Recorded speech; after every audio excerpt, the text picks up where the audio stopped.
Hello, friends, and welcome to the Exams Made Simple. We are starting with the newspaper analysis for 10th of December 2021. तो 10 दिसंबर 2021 का the Hindu newspaper analysis शुरू करेंगे। शुरू करने से पहले आपसे केवल इतनी रिक्वेस्ट रहेगी कि please do like the video. अगर आपको पसंद आता है तो कंटेंट को लाइक करिएगा, है ना, and do share it among your friends. साथ ही जिनको हमारा करंट अफेयर्स का जो सीरीज़ हमने स्टार्ट किया, अगर आपको ज्वाइन करना है तो नीचे डिस्क्रिप्शन कमेंट में लिंक है, आप वहाँ से ज्वाइन कर सकते हैं। सबसे पहले स्टार्ट करते हैं क्वेश्चंस के साथ, जो कि प्रीलिम्स के लिए काफ़ी इंपॉर्टेंट रहते हैं। प्रीलिम्स के फॉर्म में ही, ऑब्जेक्टिव फॉर्म में रहते हैं क्वेश्चन। तो पहला सवाल है, red dot campaign was sometime seen in news, the campaign is related to which of the following. तो रेड डॉट कैंपेन इनमें से किससे संबंधित है? ऑप्शन आर, पहला है open defecation free cities, second है सॉलिड वेस्ट मैनेजमेंट, थर्ड है रेन वाटर हार्वेस्टिंग, या फोर्थ है रोड ट्रैफिक रेगुलेशन। दूसरा सवाल है, Jeevan Reddy committee, Jeevan Reddy committee is related to which of the following. Options है, to review the prevalent system of QR codes, to address various risks that have been triggered by COVID-19, review the provisions of AFSPA in the northeastern states, या फिर to find the problems faced by farmers in the recent farm bills. आपको बताना है कि जीवन Reddy committee इनमें से किससे एसोसिएटेड है। क्वेश्चन नंबर 3 है, with reference to organisation for security and cooperation in Europe. एक बॉडी है जिसका नाम है organisation for security and cooperation in Europe. आपको बताना है कि ये बॉडी के रिगार्डिंग कौन कौन से स्टेटमेंट सही हैं, ठीक है ना। तो जो पहला स्टेटमेंट है वो कह रहा है, it is the world's largest regional security organisation. ये कह रहा है कि it is the world's largest regional security organisation. दूसरा कह रहा है, its participating states include only the European countries, ठीक है ना। तो जैसा कि इसका नाम है organisation for security and cooperation in Europe, उसके लिए दूसरा स्टेटमेंट कह रहा है कि इसके जितने मेंबर्स हैं वो केवल यूरोपियन मेंबर्स हैं। तो आपको बताना है कि कौन से स्टेटमेंट सही है, one only, two only, both या नन। तो let me tell you the answers for these 3 questions. इन तीनों क्वेश्चंस के मैं आंसर्स आपको एक एक करके बता दूं। पहला सवाल था रेड डॉट कैंपेन, इसका आंसर है बी, यानी कि सॉलिड वेस्ट मैनेजमेंट से संबंधित है। दूसरा सवाल मैंने पूछा था जीवन रेड्डी कमेटी के बारे में, तो इसका आंसर है AFSPA in the north eastern state, उसको रिव्यू करने के लिए। तीसरा सवाल है organisation for security and cooperation in Europe. अब याद रखिएगा, it is the largest regional security organisation, बिल्कुल सही स्टेटमेंट है। 57 मेंबर्स हैं इस ऑर्गेनाइजेशन में, 57 मेंबर्स आर देयर। और ये मेंबर्स नॉर्थ अमेरिका से भी हैं, इसमें कुछ मेंबर्स यूरोप से भी हैं और कुछ एशिया के भी हैं, ठीक है ना। तो ऐसा नहीं कि इसमें केवल और केवल यूरोपियन मेंबर्स हैं। तो दूसरा स्टेटमेंट गलत हो जाएगा, पहला स्टेटमेंट बस सही रहेगा। इसमें नॉर्थ अमेरिका के भी मेंबर्स हैं, यूरोप के भी मेंबर्स हैं और एशिया के भी मेंबर्स हैं। तो याद रखिएगा, इसका पहला स्टेटमेंट बस सही है, दूसरा स्टेटमेंट इसका रॉन्ग है। आंसर विल बी ए, यानी कि वन ओनली। मूव करते हैं mains question of the day की तरफ, जिसके आंसर्स आप लिखने की कोशिश करिएगा, ठीक है ना। Please do tell me the answer for this, और आप अटेम्प्ट करिएगा।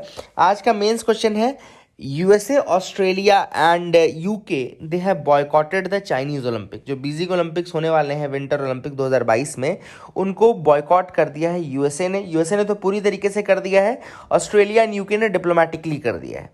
तो आपको बताना है, is that a good diplomatic move and can India opt for such moves, ठीक है ना।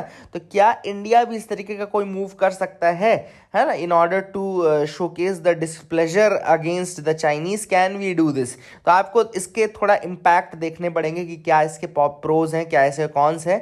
तो similarly you can write the answer for this question, ठीक है ना, आप इसको अटेम्प्ट कर सकते हैं, ठीक है। और this is the thing which you can do, ठीक है ना। USA, Australia and UK have boycotted the Chinese Olympics, is that a good diplomatic move and can India opt for such moves. तो ये पूरा आंसर आपको लिखना है। आगे मूव करते हैं न्यूज़पेपर एनालिसिस में आते हैं। सबसे पहली न्यूज़ है एम्बर ग्रिस के बारे में। एम्बर ग्रिस क्या होता है, तो याद रखिएगा, it's a solid waxy flammable substance of dull grey और blackish colour produced in the digestive system of sperm whales. तो स्पर्म वेल्स जो होती है ना, उनका एक तरह से कहना चाहिए वॉमिट से ये बनता है, इसको वेल वॉमिट भी कहा जाता है, this is known as whale vomit also. और इसको फ्लोटिंग गोल्ड भी कहते हैं, ठीक है ना, फ्लोटिंग गोल्ड भी कहते हैं एम्बर ग्रिस को। स्पर्म वेल्स के वॉमिट से ये बनता है, उनके डाइजेस्टिव सिस्टम से ये बनता है। और जब ये हार्ड हो जाता है, जब ये सूख के ड्राई हो जाता है और हार्ड होके बन जाता है, तो इट इज़ वेरी कॉस्टली, बहुत ज़्यादा कॉस्टली होता है, ये बहुत ज़्यादा कॉस्टली होता है, ठीक है ना। तो that is the thing which you can remember that. And Franz Schwediauer नाम के एक जर्मन फिजिशियन थे, 1783 में इन्होंने, he called it preter naturally hardened whale dung इसको उन्होंने कहा था। तो हार्डेंड वेल डंग भी उन्होंने कहा था, इसको वेल वॉमिट भी कहते हैं। Excretion is very valuable, it is referred to as floating gold, जैसा कि मैंने आपको बताया। And ambergris is produced only by an estimated 1% of sperm Wales.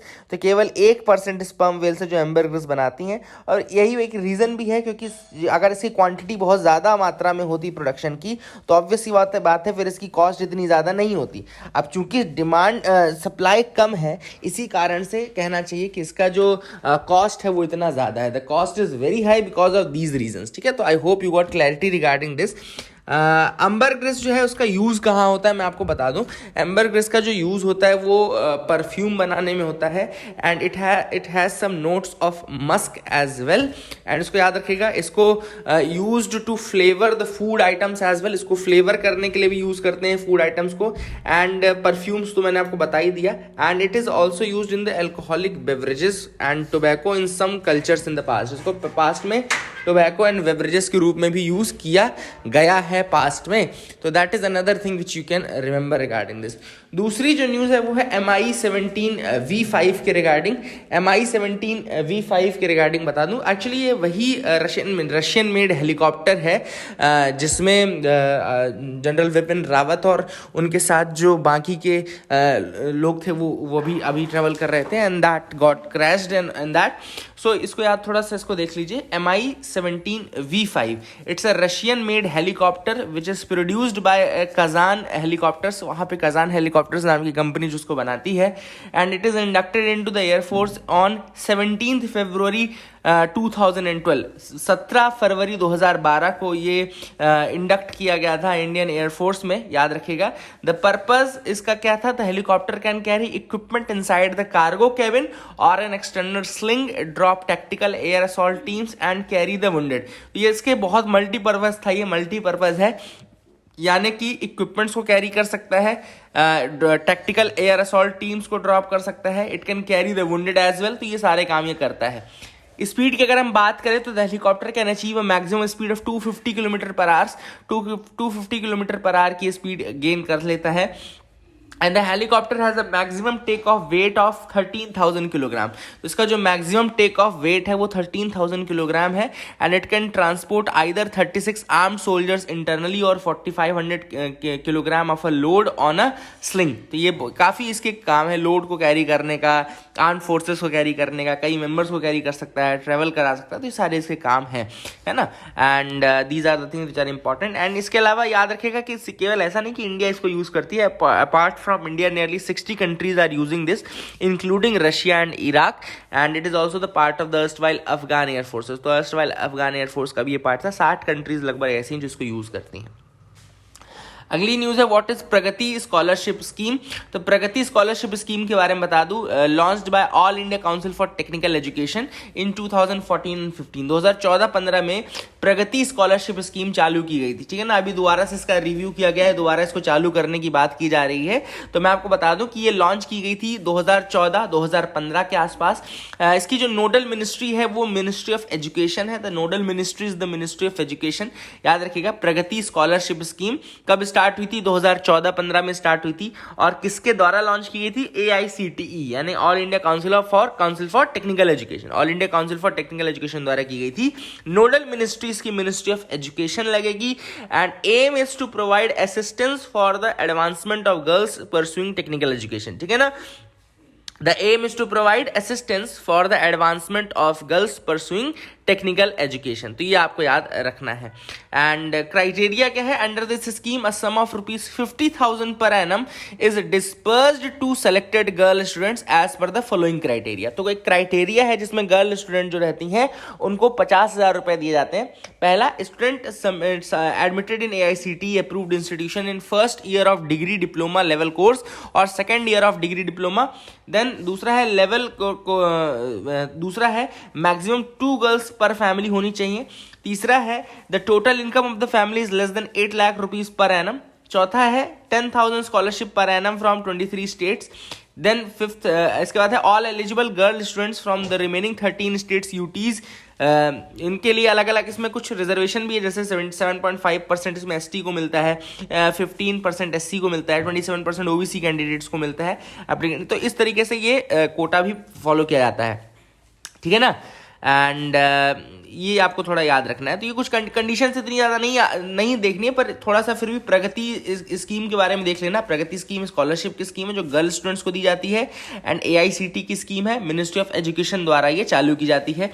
And ये फिर अलग अलग कुछ कंडीशंस जो मैंने आपको बताई कि इनके एडमिशन लेना चाहिए एआईसीटी अप्रूव्ड इंस्टीट्यूशन में फर्स्ट ईयर या सेकेंड ईयर में लेटरल एंट्री के थ्रू, फिर मैक्सिमम 2 गर्ल्स होनी चाहिए पर फैमिली, है ना। Total income of the family should be less than 8 lakh rupees. तो ये सब सारी कंडीशन याद रखने का। अगली जो है कैप्टन दस्तूर प्रपोजल्स। तो थोड़ा मैं आपको क्यों बता रहा हूँ कैप्टन दस्तूर प्रपोजल्स, क्योंकि अभी केन बेतवा लिंक की बात चल रही है। एक्चुअली इंटरलिंकिंग का जो स्टार्टिंग किया था ना, तो कैप्टन दस्तूर के प्रपोजल्स के कारण ही हुआ था। मैं बता दूं, इन्होंने 2 कैनाल्स बनाने के लिए बोला था। तो बस आपको सिंपल सा याद रखना है कैप्टन दस्तूर का प्रपोजल किसके रिगार्डिंग है और ये कब कहा था इन्होंने। तो 1977 में कैप्टन दस्तूर प्रपोजल्स आए थे 1977 में। तो ही इन्विसाज्ड कंस्ट्रक्शन ऑफ 2 कैनाल्स, 2 कैनाल्स की बात इन्होंने की थी। पहला था a 4200 kilometer Himalayan canal at the foot of Himalayan slopes running from the Ravi in the west to the Brahmaputra and beyond in the east, ठीक है ना। तो इन्होंने कहा था रावी से लेकर के ब्रह्मपुत्र एंड बियॉन्ड तक के लिए एक 4200 किलोमीटर की हिमालयन कैनाल इन्होंने बोली थी। और दूसरा इन्होंने बोला था 9300 किलोमीटर की garland canal which will be covering the central and the southern parts. तो सेंट्रल और सदर्न पार्ट्स के लिए इन्होंने गार्लैंड कैनाल बोली थी। तो बस ये 2 प्रपोजल्स आपको इनको याद रखने हैं, दस्तूर प्रपोजल्स बोलते हैं इनको। ये इंटरलिंकिंग के one of the starting points में से आप मान सकते हैं कि ये इंटरलिंकिंग के प्रपोजल्स में one of the starting points था ये, ठीक है ना।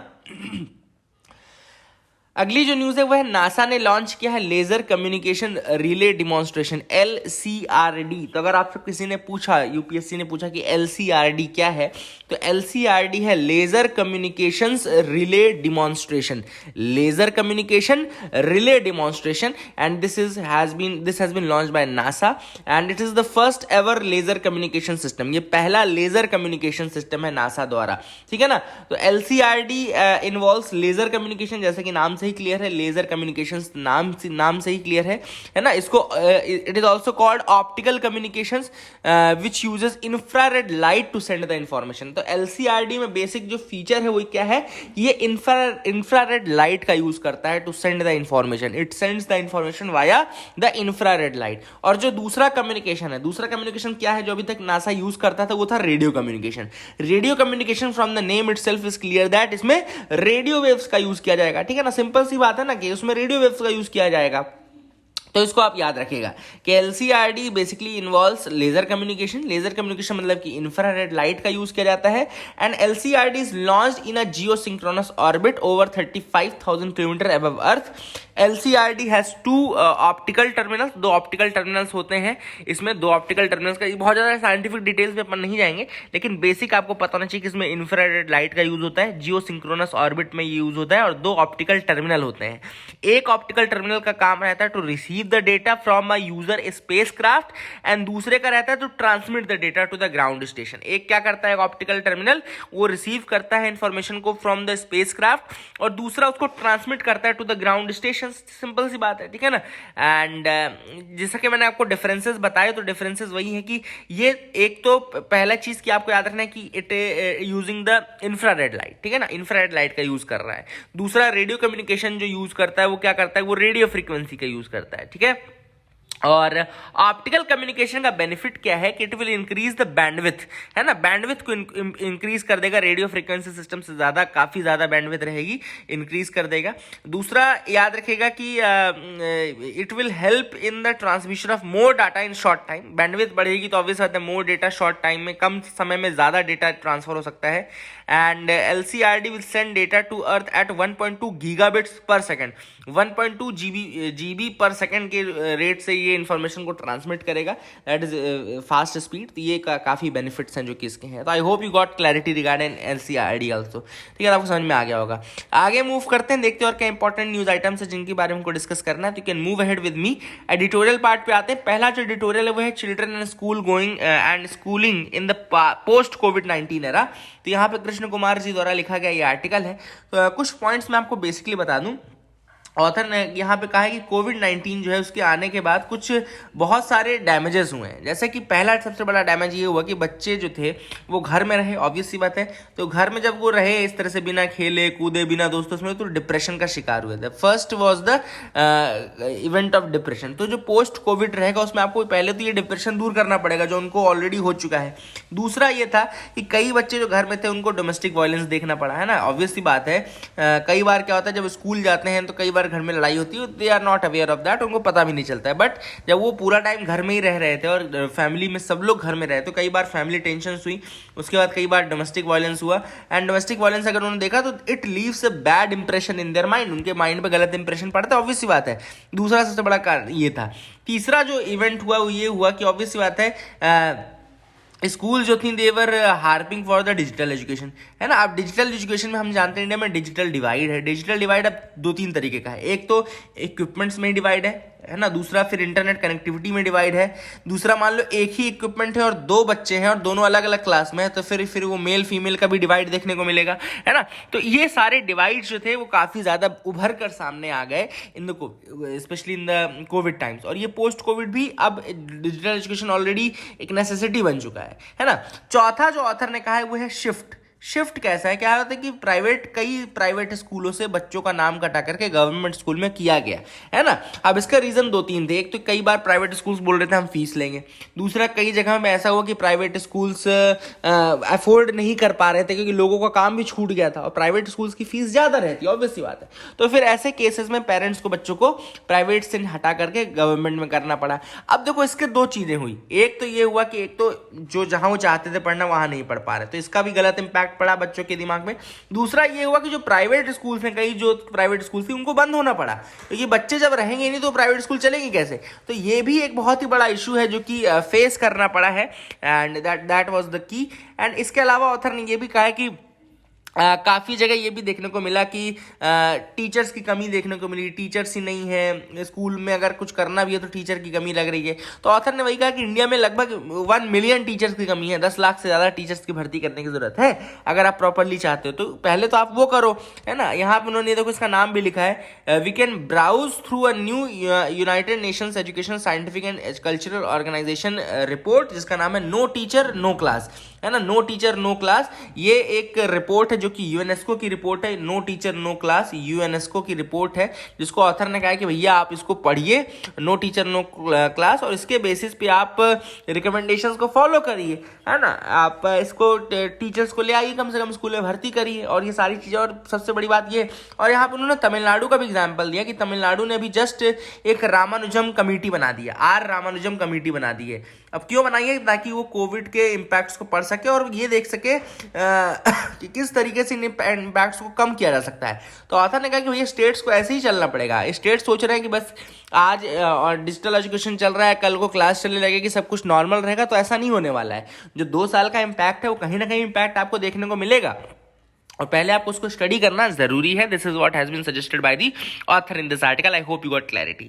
अगली न्यूज है more cyclones in the Arabian sea recently. यहाँ पे राज्यसभा में मिनिस्टर ने बताया कि जो फ्रीक्वेंसी है वेरी सीवियर साइक्लोनिक स्टॉर्म्स की या साइक्लोनिक स्टॉर्म्स की वह अरेबियन सी में अब बढ़ रही है, लेकिन उसका इम्पैक्ट अभी इंडिया में इतना ज्यादा नहीं देखने को मिला क्योंकि जो लैंडफॉल है या जो भी उनका इम्पैक्ट है ज्यादा वो ओमान और यमन वाले साइड में देखने को मिल रहा है। But the number of cyclones and very severe cyclones they have increased in the past years, जो कि काफी ज्यादा बढ़े हैं in the Arabian sea region. तो अरेबियन सी रीजन में स्पेशली काफी ज्यादा बढ़े हैं। ये थोड़ा आप लोग ज्योग्राफिकल पर्सपेक्टिव से इसको याद रखिएगा क्योंकि कई बार क्वेश्चन पूछता है कि भाई बे ऑफ बंगाल में ज्यादा होते हैं, अरेबियन सी में कम होते हैं, लेकिन अब ये थोड़ा थोड़ा क्लाइमेट चेंज भी इसका एक इम्पैक्ट बोल सकते हैं आप लोग, और ये सारी चीज़ें हैं, and that is the thing which has been mentioned by this, ठीक है। लेकिन दूसरा चीज़ जो देखने को मिला है, गवर्नमेंट ने जो एक और चीज़ कहा है कि जो डेथ्स होती थी because of the cyclone and all, they have decreased drastically, and cyclonic death जो होती थी वो कम क्यों हुई है, because of the early warning system. तो अर्ली वार्निंग सिस्टम बहुत अच्छा काम कर रहा है, and because of that the number of deaths have decreased drastically. This is what Indian meteorological department ने बताया। इंडियन मेट्रोलॉजिकल डिपार्टमेंट का याद रखिएगा अर्थ साइंसेज मिनिस्ट्री के अंतर्गत आता है, मिनिस्ट्री ऑफ अर्थ साइंसेज के अंतर्गत आता है। Indian meteorological department ministry of earth sciences के अंतर्गत आता है, ये आप याद रख सकते हैं। और दैट वाज इट, है ना। आगे मूव करते हैं, देखते हैं और क्या इंपॉर्टेंट न्यूज आइटम्स है। You can move head with me, यहाँ पे आप मेरे साथ आगे बढ़ सकते हैं। यहाँ पे तभी कोई ऐसी न्यूज़ दिख नहीं रही है, जो यहाँ पे ऐसा कुछ नहीं जो आप मतलब नहीं पढ़ेंगे तो आपका कुछ नुकसान होने वाला है इससे, ठीक है ना। बस एक न्यूज़ थी कि यहाँ पे अमेरिका वाली न्यूज़ कहाँ चली गई। लेट्स मैं आपको ऐसे ही बता देता हूँ। चलो, न्यूज़ तो मुझे पता है खुद ही नहीं मिली, या तो मैंने दूसरे में पढ़ा या फिर इसी में पढ़ा, तो मुझे दिख नहीं रही है। यहाँ पे एक न्यूज़ और थी कि अमेरिका ने क्या कहा है, USA has what said that कि it will be diplomatically boycotting, diplomatic boycott कर रहे हैं वो किसका, बीजिंग ओलंपिक्स का। बीजिंग में विंटर ओलंपिक्स होने वाले हैं 2022 में, 2022 में बीजिंग में विंटर ओलंपिक्स होने वाले हैं। तो ऐसे में यूएसए ने तो पूरी तरीके से कह दिया कि they will not be sending any contestant, they will not be sending any participant in the Beijing Olympics, ठीक है ना। इसके अलावा ऑस्ट्रेलिया ने भी, यूके ने भी, न्यूजीलैंड ने भी डिप्लोमेटिक बॉयकॉट किया है, मतलब कि कोई ऑफिशियल वो नहीं भेजेंगे, लेकिन अभी तक उन्होंने ये नहीं क्लियर किया है कि they will not be sending any players और नॉट, ठीक है ना। तो अगर वो प्लेयर्स भेजते हैं तो ठीक है, इसका इंपैक्ट गेम्स में तो नहीं पड़ेगा, लेकिन डिप्लोमेटिक एक बहुत स्ट्रांग मैसेज जा रहा है। इन कंट्रीज का ये कहना है कि जो चाइना का असर्टिवनेस है, चाइना का जो ह्यूमन राइट वायलेशन है, specially in the Hong Kong region, specially in the Taiwan region, Hong Kong में हो गया, ताइवान में हो गया, दूसरा फिर यहाँ पे आपका उइघुर्स के अगेंस्ट जो जिनजियांग प्रोविंस है वहाँ हो गया। तो इन सारे चीज़ों को बेस बना करके ये लोग बोल रहे हैं कि ये चाइना जो है वो असर्टिवनेस दिखा रहा है, लेकिन कहीं ना कहीं इसका रीज़न वो भी हो सकता है। आप सब जानते हैं कि इसको जो अपना चाइना का और यूएसए का जो बढ़ता हुआ कंपटीशन है, that is the big point there, है ना। वो बहुत बड़ा एक रीजन है इस चीज़ का, ठीक है ना। इसको आप याद रख सकते हैं। आगे देखें, यहाँ पे ये मैंने आपको बता दिया, I hope you will remember that thing as well. यहाँ पर आगे मूव करते हैं, देखते हैं और क्या इंपॉर्टेंट न्यूज़ आइटम्स है जिनको हमको डिस्कस करना है। अच्छा, उसके नीचे था यार यूएस, हाँ, diplomatic Olympic boycott text and context explainer से लिया था मैंने, ठीक है। Okay, I got it. तो यहाँ पे जैसा कि मैंने आपको बताया कि यूएसए गवर्नमेंट ने कहा है कि they will not be sending any official, they will not be sending anything, and China ने इसके रिवर्ट कहा है कि भैया ये पॉलिटिकल स्टंट है एक तरीके से, और ओलंपिक्स ऐसा स्टेज नहीं है जहाँ पे इस तरह के आप पॉलिटिकल स्टंट करें। ये गेम्स के लिए होता है, that is a cultural, that is a soft power, and दूसरी चीज़ होती है वो, वहाँ पे आप इस तरीके की चीज़ें ना करें। This is what the Chinese are saying, है ना। एंड वहाँ पे स्पोर्ट्स पर्सन जो होता है वो इतने मेहनत करता है, तैयारी करता है, उसके ऊपर भी इम्पैक्ट पड़ता है ना। वो आपकी पॉलिटिक्स, पिटी पॉलिटिक्स का हिस्सा क्यों बने। तो this is what the Chinese are saying. अब आप लोग का जो क्वेश्चन मैंने पूछा है उसमें आप यही सब पॉइंट्स घुमा फिरा करके लिखेंगे। लेट्स सी कि आप क्या लिखते हैं, ठीक है ना। और OTT प्लेटफॉर्म्स का प्लोरिफिलेशन काफ़ी ज़्यादा होता जा रहा है। यहाँ पे ऑथर ने बस एक चीज़ ये कही है कि OTT प्लेटफॉर्म जो वर्नैकुलर लैंग्वेज का यूज़ करने लगे हैं तो वो और ज़्यादा सक्सेसफुल रहेंगे। जितने ज़्यादा वर्नैकुलर्स को इंक्लूड करेंगे उतना ज़्यादा आप, जितना डाइवर्सिफाई करेंगे और जितना इंक्लूसिव बनेंगे उतना ज़्यादा आप हिट रहेंगे। तो यहाँ पे जस्ट मैं आपको बता देता हूँ, there has been a rise in the vernacular OTT platforms. These homegrown video apps have emerged to be the relevant disruptors thanks to lack of regional content on the international platform. तो यहाँ इन्होंने ये कहा कि जो vernacular content है उसको देखने के लिए लोग अभी रिसेंट कई सारे OTT प्लेटफॉर्म्स की तरफ मूव कर रहे हैं। अब इंटरनेशनल जो प्लेटफॉर्म्स हैं वो वर्नैकुलर्स पे इतना ध्यान देते नहीं है, इंग्लिश पे ज़्यादा ध्यान देते हैं। तो यहाँ पे ऑथर ने ये कहा है कि भैया जब इंग्लिश पे ध्यान दोगे ना तो आपका जो कंटेंट है वो कहीं ना कहीं लोग अपना लोकल कंटेंट की तरफ जाएंगे। भाई हिंदी, इंडिया वाले हिंदी की तरफ जाएंगे, है ना। जो तमिलनाडु में थोड़ा तमिल का कंटेंट भी प्रेफर करेगा, जो केरला में थोड़ा मलयालम कंटेंट प्रेफर करेगा, तेलुगु वाला, उड़ीसा वाला उड़िया कंटेंट भी प्रेफर करेगा। तो आप रीजनल कंटेंट भी उसको करो। यहाँ पे अमेजन प्राइम का उन्होंने कहा है कि अमेजन प्राइम काफ़ी ज़्यादा रीजनल कंटेंट, जैसे कि अमेजन प्राइम जब आप खोलेंगे तो आपको दिखेगा कि उसमें असुरन भी है ना, उसमें जय भीम भी आ रही है, तो ये सारी अलग अलग वर्नाकुलर लैंग्वेजेस में है। तो यहाँ पर ऑथर ने वही कहा कि वर्नाकुलर्स का ज़्यादा आपको इंक्लूड करने की ज़रूरत है, तभी आप हिट रह पाएंगे। तो that is it for the day friends. I hope you like the video. Please do like and subscribe. Keep loving us, keep sharing us. Thank you and have a nice day.